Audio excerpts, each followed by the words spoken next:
Mas kaunti ang mga pasaherong dumarating sa mga terminal ng bus para umuwi sa mga probinsya ngayong Semana Santa. At live mula sa Cubao, may umarangkadang balita si Justin Ignacio. Justin, kamusta ang sitwasyon dyan?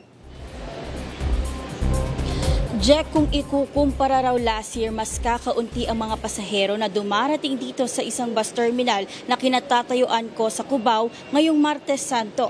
Ramdam na rin daw nila ang pagsilip ng presyo ng langis.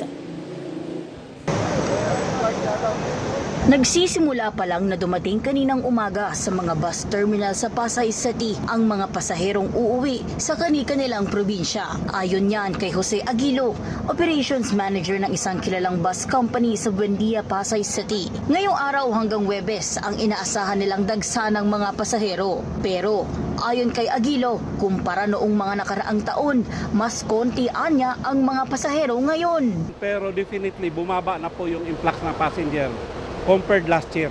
Economic factor, yun talaga yun. Lahat naman, yung mga terminal, yun din naman ang hinaing po. Hindi talaga, kagaya dati kasi, Martes pa lang ng gabi, tambak na. Pag ganitong panahon, ganito, tao na lahat dito. So ngayon talaga, nag-decrease talaga yung ridership natin. Karamihan din sa mga pasaherong nakapanayam ng PRTV News ay mga regular na pasahero na uwian lang. Laguna. Oh. Ay, doon ako nakatira eh. Hindi, taga ano lang ako, taga Batangas. Namili lang ako, may tindahan ako sa Lipa. Yung pumasahe dito, hindi tumaas. Yung tumaas, yung tinda sa Baklaran. Ayon kay Tatay Fred, 188 pesos pa rin ang pasahe niya papuntang Lipa, Batangas mula Pasay City. Sa isa namang terminal sa Cubao, kapansin-pansin din na hindi pa gaano makapal ang volume ng mga pasahero. Pero may ilan na rin namang babiyahe para samantalahin ang bakasyon ngayong Holy Week. Baguio po, tsaka La Union. 2 days sa Baguio, 2 days sa La Union. Yes, kasi lahat, ano na rin bakasyon na ng mga bata. Papunta namang Lingayen, Pangasinan si Nanay Gracie at dalawa niyang anak. Ayon sa kanya, tumaas ng bahagya ang kanilang pasahe. Sa kids ko po, 407 pesos. Pero sa akin po, 507 pesos.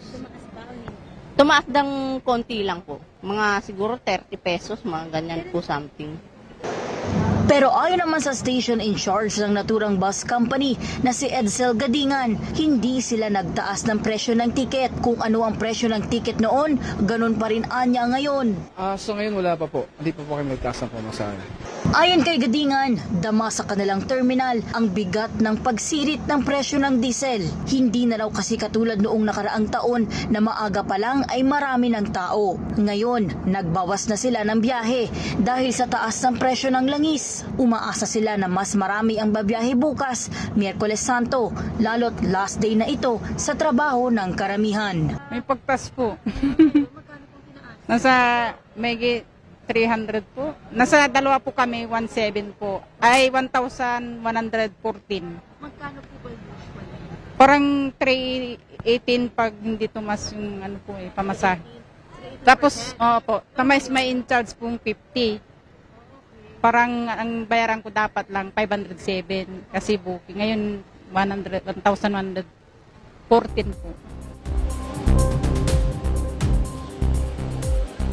Jack, sa katunayan ding dagdag pa ni Gadingan kanina yung nabanggit niya, yung kanyang naibahagi sa atin, nagbawas sila ng biyahe dahil sa taas ng presyo ng langis. Tulad ng inihalimbawa niya sa atin, yung bus na papuntang Olongapo ay dati raw nakakatatlong biyahe, pero ngayon dahil mahal ang diesel ay naging isang biyahe na lang daw sila. Meron din tayong nakita kanina, Jack, na chance passenger lane. Ito yung papuntang Lingayen kanina. Naglagay daw sila ng gano'n nang sa gayon yung mga pasahero na hindi makakaabot o yung hindi dumating sa oras ng scheduled trip nila ay makakapagbigay sila ng chance doon sa mga pasahero na nandito na sa bus terminal. Yan yung ilan sa mga hakbang na ginagawa nila para makatulong din sa kumpanya nila. Jack? Justin, katulad ng report mo kahapon sa PITX na meron mga nagtaas ng pamasahe kahit wala namang inaprubahan na fare hike ang LTFRB. Ngayon, dyan sa Cubao, may na-interview ka na nagtaas din ng pamasahe nga.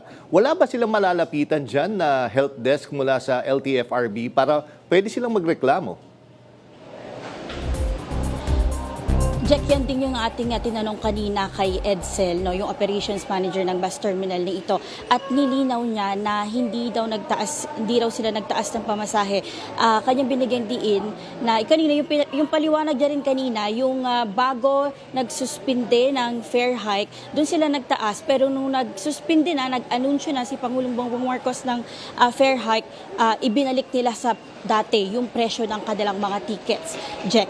Siguro baka dun sa in-interview mo kanina na nagsabi na tumaas yung binayaran niya, baka hindi yan kabilang doon sa bus company, doon sa in-interview mo kanina. Posibleng ganun, no?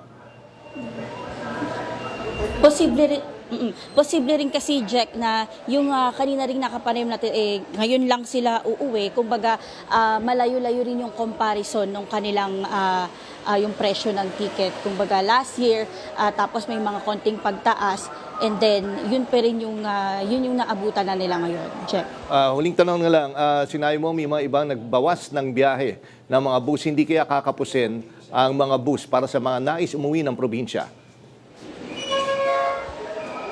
Yes, Jack. Kanina nga inihalimbawa sa atin ni EDSE, katulad ng Olongapo, nagbawas sila ng biyahe. Yun nga, Jack, yung kanilang sinusolusyonan ngayon, no? Dahil isa to sa mga paraan nila na para makatulong din doon sa kanilang kumpanya dahil mahal daw ang presyo ng langis. Pero may mga bus pa rin naman na darating according doon sa scheduled trips. Jack? Okay, sige. Maraming salamat, Justin Ignacio.